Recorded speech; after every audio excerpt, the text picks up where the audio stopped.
은혜의 자리에 서게 하신 하나님께 진심으로 감사와 영광을 드립니다. 저는 3-1목장 신영희 권사님을 목자로 섬기고 있는 공도연 집사입니다. 저는 시골에서 오남매 맞이로 태어났습니다. 저희 아버지는 농사 지으시면서 직장 다니시는 매우 엄하신 분이셨습니다. 아버지의 급한 성격과 폭언으로 자주 부모님은 부부싸움을 하셨고, 그날도 부모님의 부부싸움으로 멀리 사시는 외할머니가 오셨습니다. 단칸방에 식구 모두 잠을 자고 있는 이른 새벽 시간에 무슨 소리가 들려서 들어보니 외할머니께서 기도를 하고 계셨습니다. 저희 친가는 하나님과 연관이 전혀 없는 그런 집안이었고, 외가 쪽으로는 외할머니가 교회를 다니셨습니다. 외할머니께서는 우리 가족을 위한 축복 기도를 하신 것 같았습니다. 외할머니의 기도에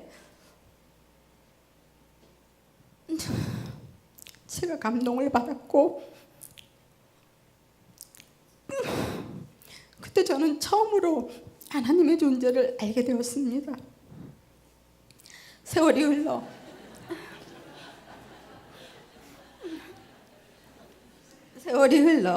20대를 금천구 시흥동에서 직장 생활을 하다가 30대 초반에 시흥동에서 안산으로 이사를 하게 되어 알게 된 분이 전도를 하여 교회에 처음으로 출석하게 되었습니다. 그 전도자는 저랑 동갑이었고, 그 친구는 그 당시 주일도 겨우 나가는 그런 정도 믿음이었는데, 우리를 전도한 전도자가 되고 보니 모범이 되려고 더욱 열심히 예배에 참석하는 모습을 보여줬고, 저도 수요예배, 금요예배도 빠지지 않게 다니게 되었고, 우리 셋은 같은 날 세례를 받는 세례 동기가 되었습니다.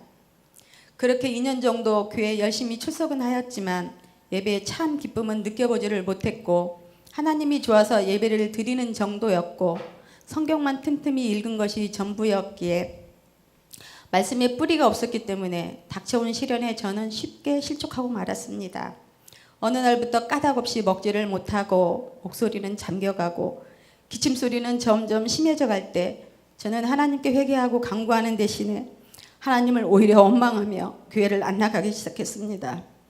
체중이 28kg까지 떨어지고 죽을 것만 같아 입원을 하게 되었고, 병실에 누워 눈을 감으려고 하면 악마의 얼굴들이 영화 속 필름처럼 떠올라서 잠을 못 잘 지경에 이르렀고, 암일 확률도 있다는 의사 선생님의 말에 삶의 의욕마저 잃어갈 때, 당시 섬기던 개축교회 목사님 부부가 신방을 오셔서 기도를 해주셨는데, 그때 제가 목사님께 했던 말이, 하나님이 이번에 저를 살려주시면 열심히 전도를 하겠노라고 고백했습니다. 그러나 아파서 일상생활이 전혀 안 되고 2달 정도를 누워만 있게 되고 2년 넘게 다니던 교회를 멀리하기를 10여 년, 다시는 금천구에 안 올 거라고 했는데, 안산에 살던 저는 독산동의 본가인 남편을 만나 결혼을 하게 되었고, 또 시댁이 독산동인 관계로 수시로 독산동에 다녀갔고, 급기야는 금천도 시흥동으로 다시 이사를 오게 되었습니다. 2010년 어느 초여름에 엄주사님의 전도로 신일교회에 등록을 하게 되었고, 주일만 겨우 서너 번 나온 것 같습니다. 새가족 공부도 다 마치지 못하고 저는 교회를 안 나왔습니다. 그 이유는 제 마음에 목장 모임을 집에서 드리는 것에 대한 부담감과 신방에 대한 부담감이 아주 컸습니다. 목장 모임이 싫어서 교회를 떠났지만 목사님 설교는 제 마음 한켠에 크게 자리를 하고 있었습니다.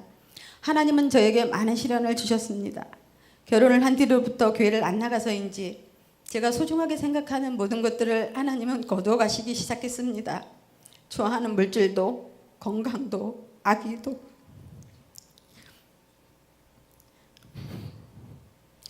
마지막 남은 제 가정마저도 다 잃고 나니 그때서야 제가 정신이 번쩍 들었습니다. 그제서야 하나님이 간절히 생각이 났습니다. 2012년 12월 중순쯤 어느 날 저는 새로운 마음을 갖게 되었습니다. 첫째로 새해엔 꼭 신일교회에 다시 나가야겠다. 둘째는 예전에 하나님 처음 알았을 때 열심히 읽었던 성경책을 다시 일독을 해야 되겠다는 것과 교회에 많은 집사님들과 친분을 쌓아야 되겠다는 3가지 다짐을 했습니다. 그런 제 마음을 하나님은 어떻게 아시고, 여전도에 모임이 있다는 한턱의 문자를 받게 되고 주저없이 참석하게 되면서 신일교회에서 저의 새로운 삶은 시작되었습니다. 그렇게 주일 예배를 드리는데 목사님은 말씀하셨습니다. 올 한 해 우리 교회의 표어가 신앙의 기본으로 돌아가자라고. 어머나, 내가 그렇게 하려고 했던 건데 어떻게 이럴 수가 있지? 놀라울 뿐이었습니다.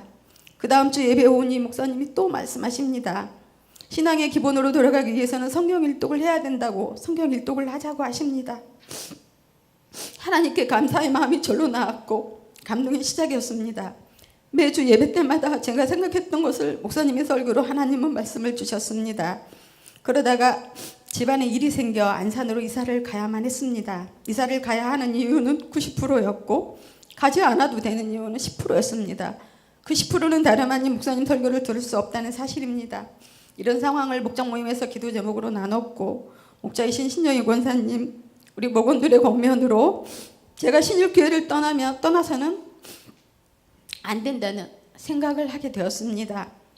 그래서 비록 10%의 이유였지만 제게는 그 10%가 너무나 소중하고 중요했기 때문에 그 10%의 중요성의 마음을 정하고 금천구 시흥동에 계속 거주하기로 마음을 먹으니 매주 예배가 은혜의 연속이었고 감사가 입에서 떠나지를 않았습니다.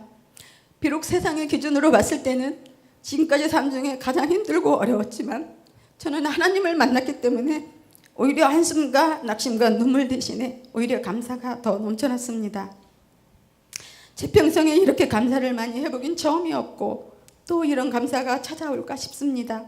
온통 감사가 넘쳐났고 누구랑 이야기만 해도 하나님 얘기를 하게 되고 전도를 하게 되고 간증을 하게 되었습니다. 그러나 하나님에 대한 지식은 새가족 공부한 것이 전부이다 보니 목사님이 하시는 설교에 대해 온전히 이해하지 못할 수도 있겠다는 생각이 들었습니다. 아는 만큼 보이고 아는 만큼 들리는 것 같습니다. 그래서 저도 성경 공부를 하기로 마음을 먹었고 양육반 가정에 등록해서 은혜 가운데 10주 가정을 마쳤습니다. 열심히 안 따라줘도 늘 용기 주시며 말씀 지도하시고 목사님 간증도 간간히 곁들이시며 열심을 다하신 이성훈 목사님, 바쁘신 와중에도 끝까지 함께해 주신 양육반 동기 여러분들, 함께해서 감사했고 행복했습니다. 저는 영어부 교사로 봉사하게 되었고 덕분에 목사님의 설교를 2번 듣게 되었고 또 영어부에서 박은실 사모님 은혜의 창세기 설교를 들으며 감동받게 하시는 하나님의 은혜에 늘 감사드립니다. 저는 저희 3-1 목장이 참 좋습니다. 말씀으로 세워진 교회, 건강한 교회, 영혼 구원하여 제자 삼는 신일교회가 참 좋습니다. 또 목사님 설교가 정말 좋습니다. 저는 신실하시고 늘 은혜 주시는 우리 하나님이 정말 정말 좋습니다. 지금 제가 많이 힘든 중에 있고 기도 제목도 많습니다. 지금의 기도 제목이 나중에 간증이 될 것을 확신하며 그 과정 속에서 신실하게 행하실 하나님을 기대하며 저의 간증을 마치려 합니다. 감사합니다.